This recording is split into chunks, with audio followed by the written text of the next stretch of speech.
오늘 1000명의 아이가 태어난다면 이 중에서 몇 프로가 돈 걱정 없이 사는 부자가 될까요?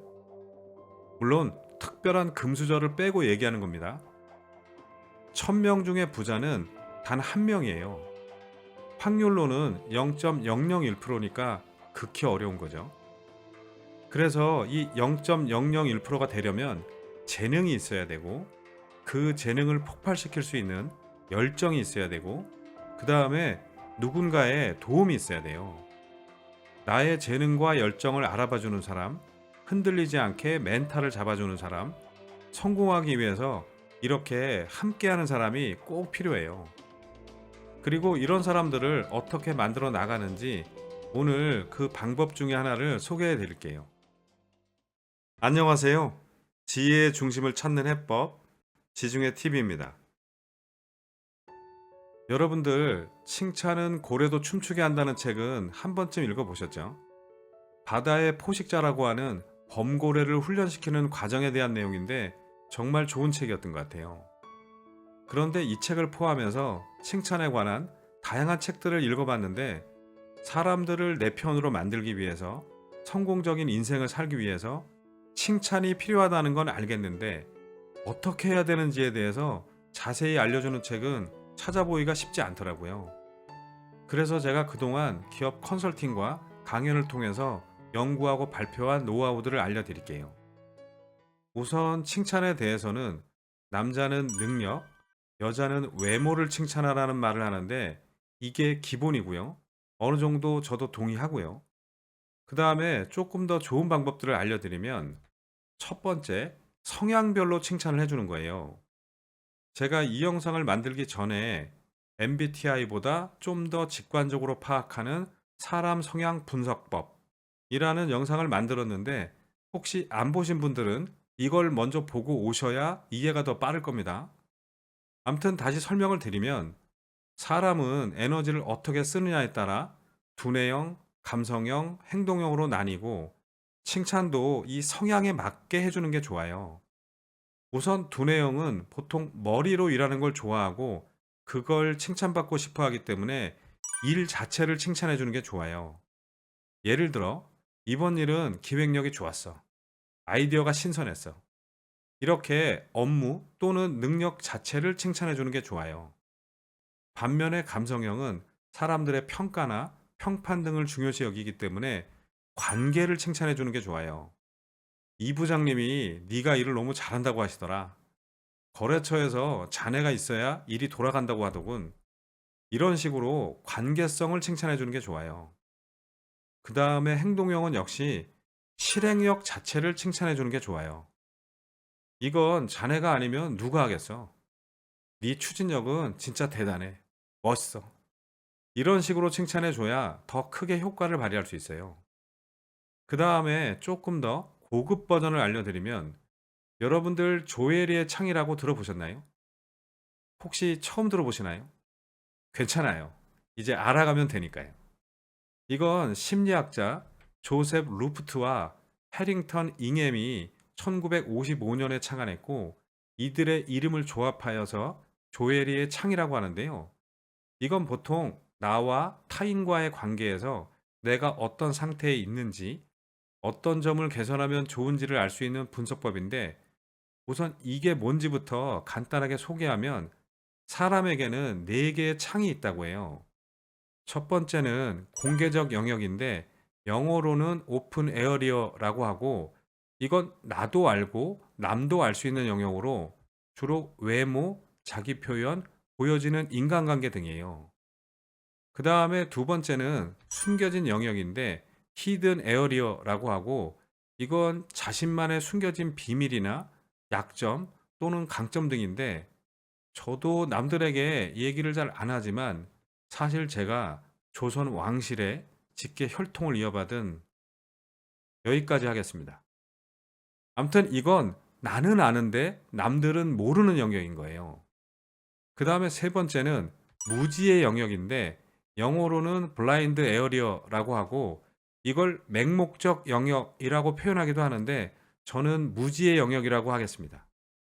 이건 무의식적인 습관, 말버릇처럼 나는 모르는데 남들은 아는 영역인 거예요. 이게 숨겨진 영역과 어떤 차이가 있는 건지 아시겠죠? 숨겨진 영역은 나는 아는데 남들은 모르는 거고, 무지의 영역은 나는 모르는데 남들은 아는 거예요. 그 다음에 네 번째, 미지의 영역이 있는데요. 이건 unknown area라고 하고, 아직 나도 모르고 남들도 모르는 영역, 즉 잠재력이라고 할 수 있겠죠. 예술가나 운동선수 중에 남에게 이런 얘기를 듣고 성공한 사람들이 많은데, 그 중에서 제가 앨리슨 펠릭스 선수 얘기를 잠깐 해드리면, 미국의 단거리 육상 선수인데요. 이분은 고등학교 때까지 육상을 전혀 하지 않았어요. 왜냐하면 몸은 뚱뚱하고 다리는 약했거든요. 그런데 어느 날 고등학교 육상 코치가 그녀의 뛰는 모습을 보고, 너는 조금만 연습하면 뛰어난 육상 선수가 될 수 있어, 이렇게 얘기를 한 거예요. 그런데 본인이 어릴 때부터 선수 생활을 한 것도 아니고 이미 고등학생인데 육상 선수가 될 수 있다는 말이 실감이 안 나잖아요. 그런데 그 얘기를 듣고 조금씩 연습을 시작했고, 결과는 어떻게 됐는지 아세요? 세계적인 육상 스타가 됐고, 2021년 도쿄 올림픽 400m 계주에서 금메달을 목에 걸었어요. 그때 선생님이 얘기해 주지 않았다면 평생 알지 못했을 미지의 영역이었던 거죠. 암튼 이 조에리의 창을 칭찬에 활용하면 아주 좋고, 어떤 효과를 발휘하는지 설명해 드릴게요. 우선 어떤 잘생긴 남자가 있다고 할게요. 그 사람한테 진짜 미남이시네요 라고 외모, 즉 공개적 영역을 칭찬할 수 있죠. 남자가 이 말을 들으면 어떨까요? 기분이 좋겠죠. 하지만 감동이 크지는 않을 거예요. 왜냐하면 본인도 알거든요. 단, 그 표현을 직접 해주었으니까 말해준 사람을 신뢰는 하겠죠. 그 다음에 누가 너무 자상하세요 라는 칭찬을 했다고 할게요. 저도 좀 그런 오해를 많이 받는데, 대부분 남자답게 생긴 사람들이 성격도 강할 거라고 생각하는데 실제는 여리고 부드럽고 자상한 경우들이 많거든요. 그러니까 이건 자신만 아는 숨겨진 영역이죠. 그런데 이게 무의식적으로 드러날 때가 있잖아요. 그때 누가 그걸 보고 이렇게 칭찬해 주면 자신만 알고 있는 영역을 알아주는 사람이니까 친근하게 느낀다고 해요. 그 다음에 이 남자한테 누가 완전 귀여우세요 라고 칭찬했다고 할게요. 아무리 거친 상남자 스타일이라도, 또 나이가 들었다고 해도 어떤 행동을 할 때 아주 귀여운 모습들이 있거든요. 보통 남자들은 개 아니면 애라고 하는데, 여기서 멈추겠습니다. 그런데 사실 본인은 자신에게 그런 모습이 있는지 잘 몰라요. 하지만 누가 그런 칭찬을 해주면 그 사람한테 호감을 갖는다고 해요. 그 다음에 미지의 영역을 칭찬할 수도 있는데요. 제가 예전에 아주 유명한 분에게 손금을 본 적이 있는데, 제 손금을 한참 보더니 예술가의 기질이 많네요 라고 하는 거예요. 저는 제가 그런 능력이 있다고 생각해 본 적이 없어서, 아, 그래요? 하고 웃어 넘기고 왔는데, 다른 사람들한테 물어보니까 제가 예술적 기질이 많대요. 글이나 그림을 보는 눈도 좀 다르고, 뭘 만들 때 감각이 다르다고 하더라고요. 저는 몰랐고, 다른 사람들도 얘기해 준 적이 없으니까 저한테는 미지의 영역이었던 거죠. 그런데 누가 그런 얘기를 직접 해주니까 이제 개척해야겠다라는 생각이 들고, 그런 얘기를 해준 분에게 경외심 같은 게 생기더라고요. 물론 이런 건 전문가가 아니라면 남을 자세히 관찰해야 알 수 있는 거죠. 그 다음에 이제 아주 아름다운 여성분을 사례로 들어보죠. 누가 이분을 보고 와우, 미인이시네요 라고 공개된 영역을 칭찬했다고 할게요. 그럼 기분이 어떨까요? 역시 아까 그 미남처럼 기분이 좋기는 하겠지만 감동은 별로 없을 거예요. 왜냐하면 본인도 충분히 알고 있거든요. 물론 신뢰는 하겠죠. 그 다음에 여자분에게 누가 너무 순수하세요 라고 칭찬했다고 할게요. 이게 쉬운 칭찬인 것 같지만 어려운 게, 요즘 직장 생활하는 여자분들이 일부러 커리어 우먼처럼 보이고 싶어서 자신을 좀 센 사람처럼 표현하는 경우들이 많다고 해요. 그런데 실제 성격은 너무 순수한데 누가 그런 얘기를 해주면 나를 알아주는 것 같아서 친근감을 느낀다고 해요. 그 다음에 이번엔 누가 그분에게 목소리가 매력적이네요 라고 칭찬했다고 할게요. 사실 전문적인 성우가 아니라면 자기 목소리가 좋다고 생각하는 사람은 별로 없잖아요. 그런데 누가 그런 칭찬을 해주면 더 들려주고 싶어서 호감을 갖는다고 해요. 그 다음에 표현력이 참 풍부하네요 라는 칭찬을 했다고 할게요. 왜 우리가 짧은 글을 써도 비유나 은유를 잘하고 표현력이 좋은 사람들이 있잖아요. 제가 예전에 어떤 분에게 이 얘기를 했는데 그분이 나중에 전업 작가가 되고 꽤 유명해졌는데 저랑 잠시 사귄 적이 있기 때문에 이름을 공개하지는 않겠습니다. 다만 글을 읽어보니까 경외심이 들더라고요. 그 다음에 이제 직장에서 할 수 있는 칭찬에 대해서 설명드릴게요. 부하 직원이 어떤 일을 잘했을 때 대부분의 부서장들은 뭐라고 칭찬해 주는지 아세요? 고생했다. 나중에 술 한잔 하자. 이 말을 가장 많이 한다고 해요. 왜 이 정도의 칭찬밖에 하지 못할까요? 학교에서 배워본 적도 없고 본인이 다양하게 들어본 적도 없으니까 당연히 하기 어려운 거죠. 하지만 오늘 알려드리는 걸 제대로 익혀두시기 바랍니다. 우선 일을 잘하는 직원에게 넌 일 처리가 확실해, 깔끔해 이렇게 칭찬할 수 있죠. 이런 건 보통 상황형 칭찬이라고 하고 점수로는 50점쯤 줄 수 있어요. 그 다음에 넌 남다른 눈이 있는 것 같아. 이런 칭찬을 해줄 수도 있는데 이런 건 감각형 칭찬이라고 하고 점수로는 60점쯤 줄 수 있을 것 같아요. 그 다음에 넌 우리 조직의 핵심이야. 우리 회사의 브레인이야. 이렇게 칭찬해 줄 수 있는데 이런 건 너의 가치가 어떤지를 나타내는 가치형 칭찬이고 점수로는 70점쯤 줄 수 있어요. 그 다음에 이보다 더 좋은 칭찬은 넌 내 사원 시절보다 몇 수 위야. 이런 식으로 비교형 칭찬을 해주는 건데 이거는 한 80점쯤 돼요. 그런데 이 비교형 칭찬은 각별히 조심해야 되는 게 비교 대상을 잘못 잡으면 안 돼요. 예를 들어 우리가 살면서 비교를 기준으로 하는 대표적인 말 중에 엄친아, 엄친딸, 옆집 남편 등이 있죠. 이건 사실 나를 비난하기 위해서 쓰이는 비교형 말들이잖아요. 그래서 회사에서 네가 김대리보다 나아, 정 과장보다 잘해. 이런 식으로 비교하면 큰일 난다는 거예요. 그래서 자신과 비교해서 칭찬해 주는 게 제일 좋아요. 물론 내가 괜찮은 사람이어야 되고요. 나도 일 잘한다는 소리 많이 들었는데 네가 더 잘하는 것 같아. 라고 해주면 위험 부담도 없고 받아들이는 사람에게 효과가 커요.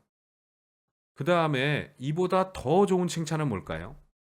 이런 거예요. 넌 나중에 최고의 리더가 될 거야. 멋진 CEO가 될 거야. 이렇게 칭찬해 주는 건데요. 이런 건 미래형 칭찬이라고 하고 점수로는 90점쯤 줄 수 있어요. 그리고 이런 칭찬이 정말 잠재력을 볼 수 있어야 되는 만큼 폭발력도 아주 큰데요. 실제 사례를 말씀드리면 여러분들 데이비드 패터슨이라고 들어보셨나요? 미국 사람이고 흑인이에요. 이분은 어렸을 때 심하게 아파서 양쪽 눈을 모두 실명한 시각 장애인이에요.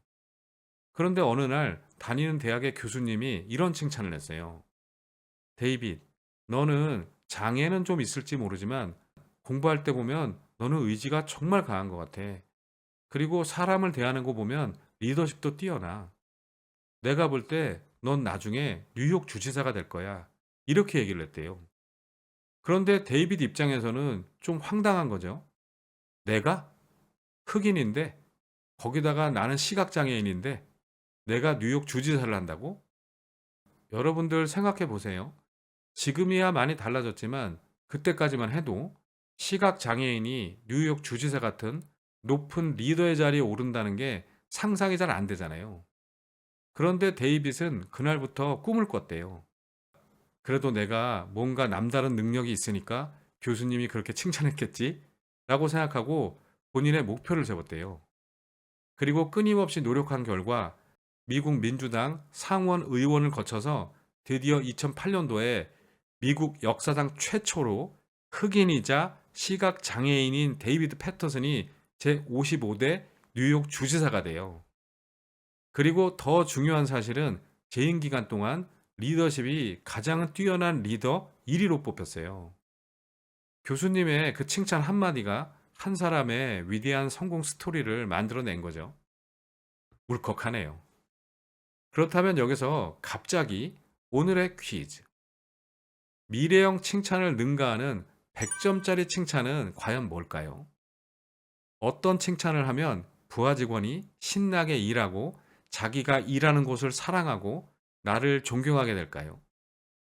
시간을 드릴 테니까 한번 생각해 보세요.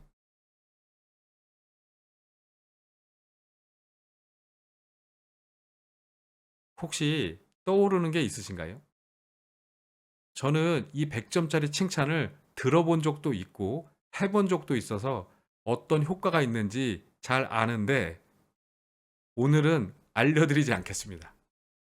이유는 첫째, 오늘 너무 많은 것들을 알려드렸기 때문이고 둘째, 저에 대한 신비함을 남겨두기 위해서인데 때가 되면 공개하겠습니다. 그래도 이것까지는 꼭 말씀드려야 되는데 독이 되는 칭찬이 있어요. 첫 번째, 진심이 담겨 있지 않을 때예요. 마음이 담겨 있지 않고 형식적으로 하면 상대도 알기 때문에 오히려 역효과가 나요. 두 번째는 지나치게 남발할 때예요. 제가 어떤 기업의 사장님께 칭찬하는 법을 코칭해 드렸더니 효과가 좋다고 하시면서 이후에 남발하기 시작하더라고요. 예를 들면 회사를 돌아다니다가 어떤 직원을 호출해서 너는 내 오른팔이라고 생각하는 거 알고 있지? 라고 하시는 거예요. 직원이 사장님한테 이런 얘기를 직접 들으면 기분이 너무 좋겠죠. 그런데 조금 있다가 또 다른 직원을 불러서 똑같은 칭찬을 하는 거예요. 그래서 제가 사장님, 왜 이렇게 넌 나의 오른팔이야 라는 칭찬을 남발하시냐고 했더니 뭐라고 하는지 아세요? 괜찮대요. 본인은 원래 왼손잡이래요. 암튼 너무 많이 하는 건 좋지 않고요. 그 다음에 자만심을 만들어주는 칭찬은 좋지 않아요.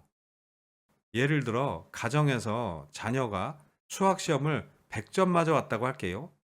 그때 우리 딸 최고, 수학 천재. 또 과학 시험 100점을 맞아 왔으면 우리 아들 짱, 한국 과학계의 보물. 이런 식으로 하지 말라는 거예요. 즉 결과보다 과정을 칭찬해 주는 게 좋아요. 사실 시험 100점을 맞으려면 남다른 노력을 했다는 거잖아요. 그럼 아이고 우리 딸, 우리 아들이 100점을 맞기 위해서 얼마나 고생했을까? 얼마나 남다른 노력을 했을까? 그 과정을 칭찬해 주라는 거예요.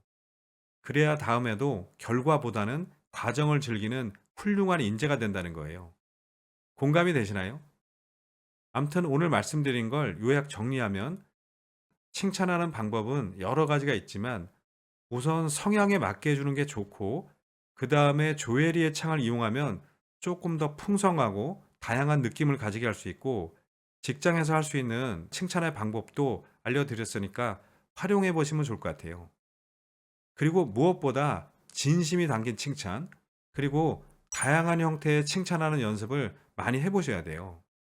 그럼 점점 더 실력이 늘어나면서 여러분들의 성공 파트너 역시 점점 늘어나기 시작해요. 아시겠죠?